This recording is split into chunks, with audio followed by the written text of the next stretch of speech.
Hello guys and welcome back to the English club. और आज आपके साथ एक मजेदार टॉपिक के साथ मैं उपस्थित हूँ। तो आज मैं आपको 25 मेजर फिगर ऑफ स्पीच को डिस्कस करने वाला हूँ। तो सबसे पहले मैं आपको बताता हूँ फिगर ऑफ स्पीच क्या होता है।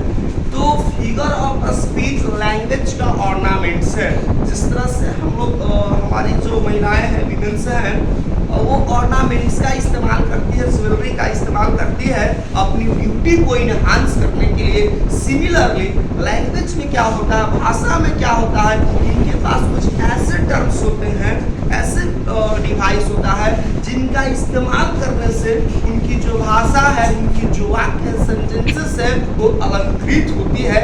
तो सिंपली हम डिफाइन कर सकते हैं फिगर ऑफ स्पीच को कि figure of speech is the ornaments of the language that beautifies the sentence और a special kind of phrase, a special kind of group of words और group of words को मैं phrase कहता हूँ, जिसका मकसद क्या होता है, सेंटेंसेस को ब्यूटिफाई करना, उसके इम्पोर्टेंस को बढ़ाना। तो आइए मैं आपके लिए 25 मेजर फिगर ऑफ स्पीच को डिस्कस करने वाला हूँ। तो जो सबसे पहला फिगर ऑफ स्पीच जो कॉमन होता है वो होता है हमारा सिमिली।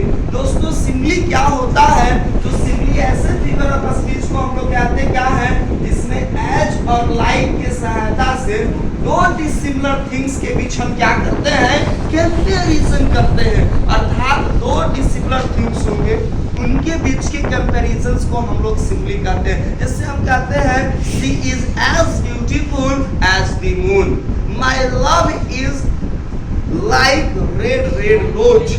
तो यहाँ लव को रोज की तरह से आपने फेमस पोएम पढ़ा होगा विलियम वर्ड्सवर्थ का डैफोडिल्स, और डैफोडिल्स का जो पहला लाइन है I wandered lonely as a cloud, ठीक है ना। तो this is the fine example of simile, जहां पर राइटर खुद को मींस पोएट विलियम वर्ड्सवर्थ अपने आप को क्लाउड के साथ कंपेयर करते हैं एज और लाइक के इस्तेमाल से। I wandered lonely as a cloud. So this is the example of what, simile. Metaphor दोस्तों जस्ट इसी तरह से होते हैं जिसमें हम इस बात का ध्यान देते हैं कि दो थिंग्स के बीच कंपैरिजन ही होता है, लेकिन हम यहाँ पर डायरेक्टली कंपैरिजन करते हैं दोस्तों। जस्ट लाइक हम कहते हैं क्या है, nature is our best teacher, यानी नेचर को टीचर से डायरेक्टली हम लोग नेचर को हमने टीचर बना दिया।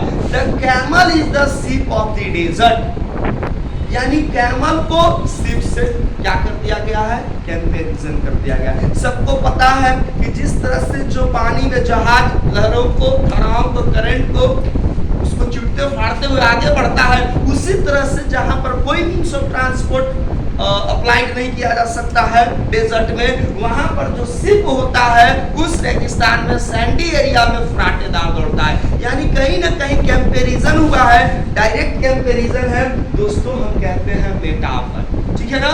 He is the star of his family, वह अपने फैमिली का स्टार है, यानी somebody ही स्टार नहीं बन सकता है, तो हमने कंपैरिजन। चलिए दोस्तों फिर हम लोग विस्तृत जानकारी लेंगे। ये तो कॉमन था इसलिए मैंने यहाँ पर डिस्कस किया। एलिट्रेशन का सबसे बेस्ट एग्जांपल है आपको खमठेक फूलता है सब नर, पर्वत के जाते पांव खड़, मानव जब जोर लगाता है पत्थर पानी बन जाता है। हमारे बच्चों ने इस सेंटेंस को, यानी पत्थर पानी, खमठेक ठोर, पर्वत पांव, इसी तरह के एग्जांपल्स को हम लोग क्या कहते हैं, एलिट्रेशन। इसमें जो शब्द होते हैं वो इसका जो स्टार्टिंग साउंड होता है किसी भी सेंटेंस में वो एक जैसा होता है, सिमिलर होता है। जैसे आपने फेमस एग्जांपल सुना होगा, Betty bought a beat of butter but the beat of butter was little bitter, so she bought some bitter butter to make bitter butter bitter। हर जगह एक सिमिलरिटी दिखाई दिया। तो यह एग्जांपल किसका है, एलिट्रेशन का। समझ में आ रही बात है, जैसे she sails the sail down the seashore, clear. ये एग्जांपल्स है। Valuable Vishwajit values everyone equally, valuable Vishwajit values एक ही तरह के साथ। तो ऐसे वर्ड्स का जो इस्तेमाल है हम लोग अलंकृत करते हैं, यह कहलाता है एलिट्रेशन।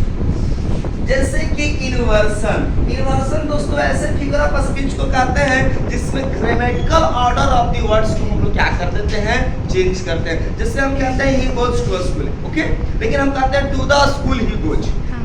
तो ये इन्वर्सन एग्जाम्पल हो सकता है। जैसे एक फेमस एग्जाम्पल है, फिर से मैं लेकर आता हूँ, लूसी पोएम का एक पोएम है, a slumber did my spirit seal. Right order क्या होना चाहिए, a slumber sealed my spirit. तो खैर हम लोग डिस्कस करेंगे। तो आगे दोस्तों एसोनेंस होता है, वावल साउंड का रिपीटेशन, कॉन्सोनेंट साउंड का रिपीटेशन। जिग्मा में क्या होता है, एक ही तरह के वर्ड्स को कॉमन किया जाता है, रिपीटेशन से बचने के लिए जिस फिगर ऑफ स्पीच का इस्तेमाल करते हैं उसका नाम जिग्मा है। इसी को हम लोग इलिप्सिस कहते हैं। पर्सनिफिकेशन दोस्तों एक बहुत ही कॉमन फिगर ऑफ स्पीच जो वीवीआई रहता है। पर्सनिफिकेशन में क्या होता है कि कोई भी समथिंग है, ठीक है, कोई नॉन लिविंग थिंग को या समथिंग को हम पर्सन की तरह ट्रीट करते हैं, बिहेव करते हैं, तो that is one personification. In more details हम लोग देखने वाले हैं। चलिए, सिनेप्टॉक भी एक तरह का बहुत ही फेमस फिगर ऑफ स्पीच होता है, जिसमें सिनेप्टॉक की खासियत क्या है कि ए पार्ट ऑफ समथिंग जो होता है वो थिंग्स को रिप्रेजेंट करता है। जैसे I have 10 hands in this company, इस कंपनी में हमारे पास 10 हैंड्स है। इसका मतलब हैंड्स क्या प्रेजेंट कर रहा है, 10 फैमिली मेंबर को। तो सिनेप्टॉक ऐसे फिगर ऑफ स्पीच को कहते हैं जिसमें ए पार्ट ऑफ समथिंग वो थिंग्स को रिप्रेजेंट करता है। दोस्तों पैराडॉक्स विरोधाभास वाला होता है। I teach English very fast but within a month I can not finish a chapter और अ टॉपिक। मैं इतना तेज पढ़ाता हूँ कि पूरे महीने दिन में भी एक टॉपिक हमसे कवर नहीं हो पाता है। जान गए ना मैं कितना तेज पढ़ाता हूँ।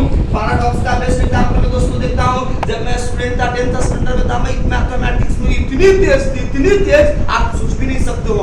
आउट ऑफ 10 100 बार्स में मुझे कभी भी 10 प्लस नहीं मिले, इतना मैं मैथमेटिक्स में तेज था। 100 में 10 से हमको कभी ज्यादा मार्क्स मिले ही नहीं। समझ रहे कितना तेज थे। ऐसे फिगर ऑफ स्पीच को हम लोग कहते हैं पैराडॉक्स। समझ में आई बातें। एलग्री भी हम लोग क्या करता है, पॉलिटिकल से जो कमेंट किए जाते हैं, ठीक है, उसको एलग्री आइरनी मजाक हम लोग करते हैं। इसी तरह से satire, irony satire similar type पर है।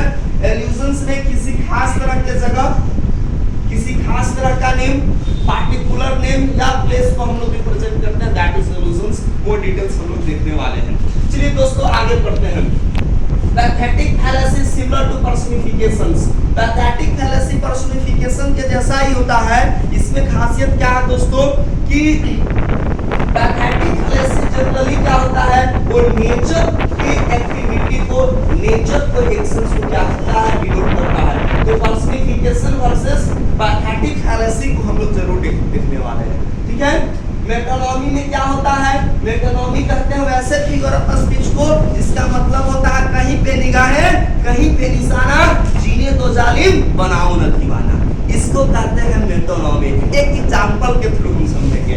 जैसे मैं कहता हूँ today's class is very interesting, today's class is very interesting. ये बातें समझ में नहीं आती है कि क्लास इंटरेस्टिंग हो सकता है। क्या आपको बोर्ड काफी नया दिखाई दे रहा है, या ये मार्कर जो मैं इस्तेमाल कर रहा हूँ ये नया हो, या पेन इंटरेस्टिंग है। क्लास इंटरेस्टिंग जो कह रहा है दोस्तों, ये जो क्लास रिप्रेजेंट कर रहा है, the topic that is taught in the classroom, वह इंटरेस्टिंग है। तो हम क्लास के माध्यम से क्या दिखाना चाह रहे हैं, टॉपिक्स, जो टॉपिक पढ़ाया गया है। मैं गया वंदना के यहाँ, ठीक है, वंदना ने मुझे एक चाय सर्व की, एक कप, और हमने कहा, क्या कहा, the cup is very tasty. तो क्या कप जो इन्होंने सर्व की है, क्या तो मिट्टी का बना हुआ,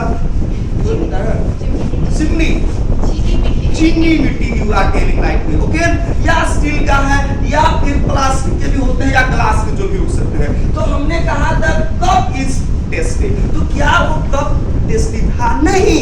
कप में जो लिक्विड दिए गए थे, इधर कॉफी में भी टी, वो इंटरेस्टिंग था। तो कह रहे हैं कुछ और मीनिंग निकल रहा है कुछ और। तो यानी निगाहें कहीं और, निशाना कहीं और। सीख लिए दोस्तों फिगर ऑफ स्पीच मेटानॉमी। दोस्तों अगला एक फिगर ऑफ स्पीच होता है एपोस्ट्रोफी। एपोस्ट्रोफी क्या होता है, मैं इसको थोड़ा सा आपको बताता हूँ, ओके। तो एपोस्ट्रोफी दोस्तों क्या होता है कि एपोस्ट्रोफी एक ऐसे फिगर ऑफ स्पीच होता है जिसमें हम अब स्ट्रेट नाउन का हम लोग क्या करते हैं, इस्तेमाल करते हैं। अब स्ट्रिक्ट नाउन के जैसा होता है। स्ट्रिक्ट नाउन को हम लोग इसलिए इस्तेमाल करते हैं, जैसे आपने एक पोएम पढ़ा होगा किनका, जॉन डन का। बेटा इसका पोएट है, death B not proud, death B not proud. तो इसमें जो डेथ है एक अब्स्ट्रैक्ट आइडिया है। इसको हम ये जो पोएम का जो टाइटल है, हेडिंग है, वो एपोस्ट्रोफी का एग्जांपल है। तो सिर्फ अभी इतना ही याद रखें, एपोस्ट्रोफी में अब्स्ट्रैक्ट आइडिया का इस्तेमाल करते हैं। कैसे करते हैं, I will going to see और have in detail. Okay, wait and watch. Hyperbole एक बहुत बढ़िया फिगर ऑफ स्पीच है। हाइपरबोली में क्या होता है कि चीजों को बहुत बढ़ा चढ़ा करके क्या करते हैं, हम लोग प्रेजेंट करते हैं। जैसे कि हमारे यहाँ नॉर्मल चीजें क्या होती हैं, शादी विवाह का सीजन चलता है, ठीक है ना। तो शादी ब्याह में क्या होता है, लड़का बाहर में क्या करता है, कंपनी में भाई झाड़ू लगाता है, उसके खातर छोटे मूंछ एकदम टाइट कर देते हैं। हमारा बेटा तो बंबई में नौकरी करता है लड़की वालों के सामने, यानी लड़का करता है 5,000 रुपया कमाता है, तो कहता है कि बेटा को तो 55,000 सैलरी मिलती है, और अलाउंस और फैसिलिटी तो बात ही देखिए, कंपनी 4 व्हीलर प्रोवाइड करती है, भाई रेंट वेंट जो हाउस है, ईच एंड एवरीथिंग है, कुछ भी नहीं। तो जब हम चीजों को बहुत ज्यादा बढ़ा चढ़ा करके मेंशन करते हैं, दैट इज कॉल्ड हाइपरबोले। जैसे कोई मोटा है तो मतलब हाथी रह गया, क्या चीज, आदमी हाथी कैसे बन सकता है, मैंने समान मोटा को सिंपली हम हाथी से तुलना करते रहे। तो छोटी छोटी चीजों को, समान चीजों को हम एक्सेसरेट फॉर्म में बढ़ा चढ़ा करके बोस्टिंग अंदाज में जब हम कहते हैं, तो क्या करते हैं, इसको हम लोग क्या है, कौन सा फिगर ऑफ स्पीच है, हाइपरबोले। क्लाइमेक्स एक ऐसा फिगर ऑफ स्पीच होता है दोस्तों, जिसमें क्या होता है, जो शब्दों को, ओके, शब्दों को हम असेंडिंग ऑर्डर में, जो इंपॉर्टेंस होता है इन शब्दों का, उस इंपॉर्टेंस को हम असेंडिंग ऑर्डर में क्या करते हैं, सजाते हैं। जैसे I love my children, my wife and mother. Less important क्या है हमारा, चिल्ड्रेन, उसके बाद वाइफ और उसके बाद मदर, यानी हम नीचे से ऊपर जा रहे हैं। तो ये दोस्तों हुआ क्लाइमेक्स, और जस्ट ऊपर से नीचे आता है आई रिस्पेक्ट और love my mother, my wife and children. तो यानी 199, 98 क्या है, which figure of speech, anti climax. Anti climax. 98, 99 और 100, this is example of climax. Anti climax. Oxymoron भी एक बेहतर फिगर ऑफ स्पीच है, और बाकी हम लोग डिस्कस करेंगे। अंडरस्टेटमेंट को भी देखेंगे दोस्तों। ये तो बेटा क्या नेचर के सामने मेंशन करते हैं। एंटीथेसिस में टू अपोजिट आइडिया को देखा जाता है। रिपीटेशन ऐसे फिगर ऑफ स्पीच होता है जिसमें एक ही शब्द का रिपीटेड बार-बार किया जाता है, और रिपीटेशन का ही दूसरा नाम हमारा है एनाफोरा। क्या पढ़ेंगे इसको, एनाफोरा। अरकायाज्मस जो एक ऐसे फिगर ऑफ स्पीच होते हैं जिसमें शब्दों को, शुरुआती शब्दों को दूसरे वाले सेंटेंस में या दूसरे पार्ट में क्या कर देते हैं, उलट देते हैं। जैसे तेरे मस्त मस्त दो नैन मेरे दिल को ले गए चैन, मेरे दिल को ले गए चैन तेरे मस्त मस्त दो नैन। यानी हम क्या देख रहे हैं, सेंटेंस का जो फर्स्ट पार्ट है वो सेकेंड पार्ट में जस्ट उल्टा हो जा रहा है। तो ऐसा एक्सचेंज शब्दों का दैट इज कॉल्ड क्या है, कयाज्मस। कयाज्मस। तुम खाने के लिए जीते हो कि जीने के लिए खाते हो, समझ में आ रहा है, फाइन एग्जांपल ऑफ कयाज्मस। तो दोस्तों मिलते हैं नए सेशन में, जहां पर विस्तृत चीज को देखेंगे। फिर से आप एक बार स्क्रीनशॉट ले सकते हैं, मुझे उम्मीद है, और आपको ये सेशन आज काफी पसंद आया होगा। शॉर्ट डिस्क्रिप्शन डिस्क्राइब किए गए।